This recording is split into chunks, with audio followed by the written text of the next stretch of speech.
Hello everyone, I'm Santosh.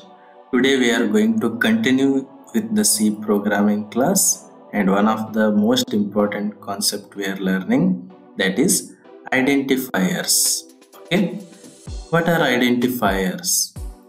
Identifiers are the basic unit of a C program. As you know, identifiers are also called as C tokens. Okay, it is one of the token, or it is one of the element we are using in the program. Means we use these identifiers to write C programs. Okay, identifiers are the names given to the program elements to identify them. Okay, for example, if you want to add two numbers, you just giving the name as A and B, and A and B are identifiers, and with those names you can identify two numbers. Simple.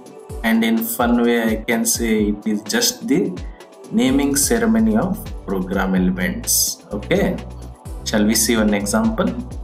Okay, for example, if you want to add two integer numbers, then you can name the two numbers as A and B. Simple.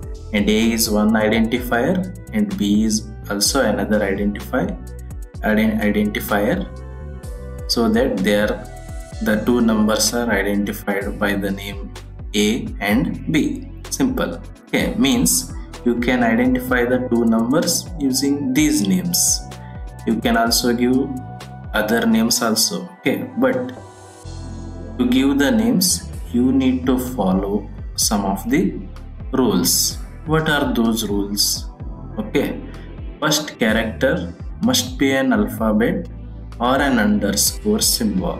Okay, and then you can use letters or alphabets or digits further. Okay, and the second rule is special characters are not allowed except underscore symbol. For example, you cannot use the symbols star, hash, or whatever. There are different symbols. You cannot use the symbols to give the names. Okay, and keywords should not be used as identifiers because keywords have their own meaning. That's why you cannot use them to give the names. And uppercase and lowercase identifiers are completely different. Okay, just I want to take one example. College is the word, and which is the dictionary word, and you cannot use that college word to give the name for somebody. Okay, that's what the third rule says. Keywords should not be used as identifiers. Okay, what do you mean by this last rule? Okay, shall we see one example? In English there are only 26 alphabets. Okay, but in C they are using 52 alphabets. Means uppercase are different, lowercase are different. Okay, they are using complete utilization of the alphabets. That's why they have differentiated as uppercase and lowercase. Okay, we'll see some more examples on this.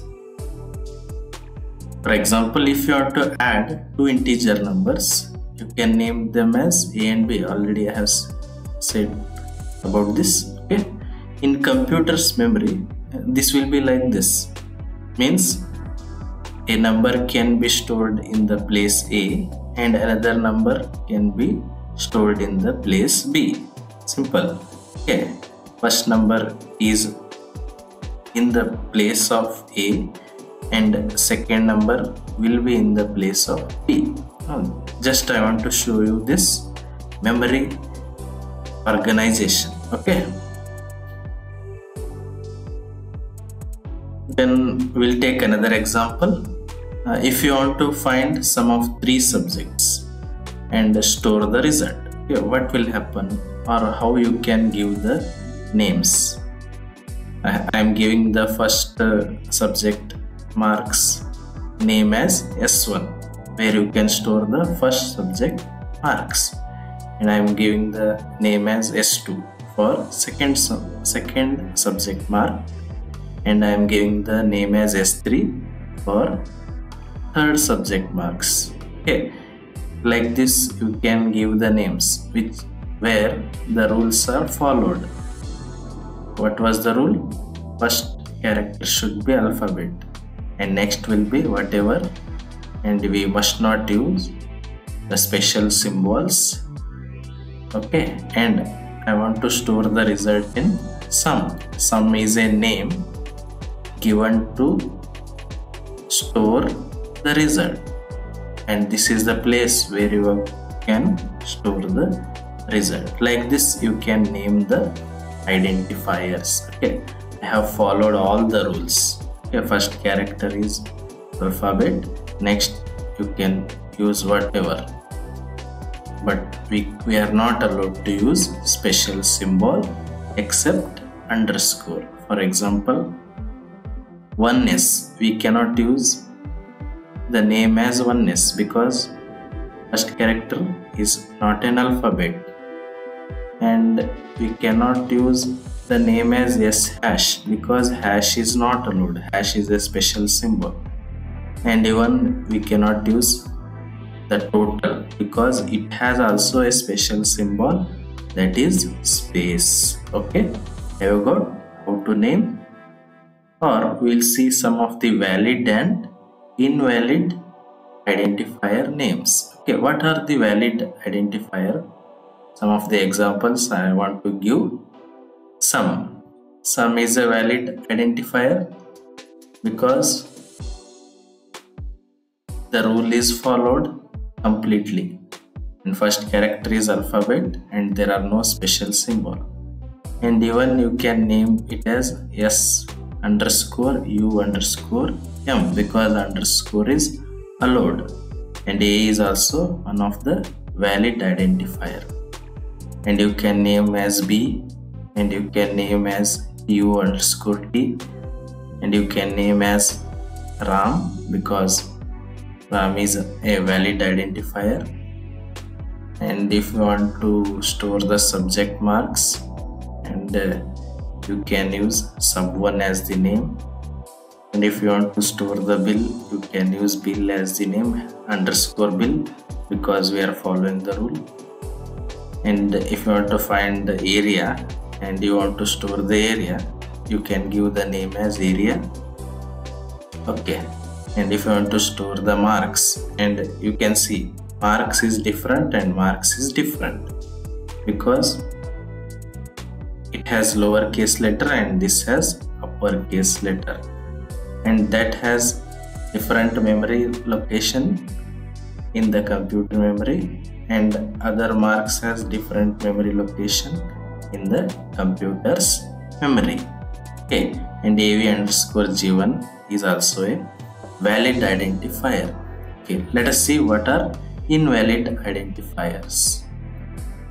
Means these are not valid to use.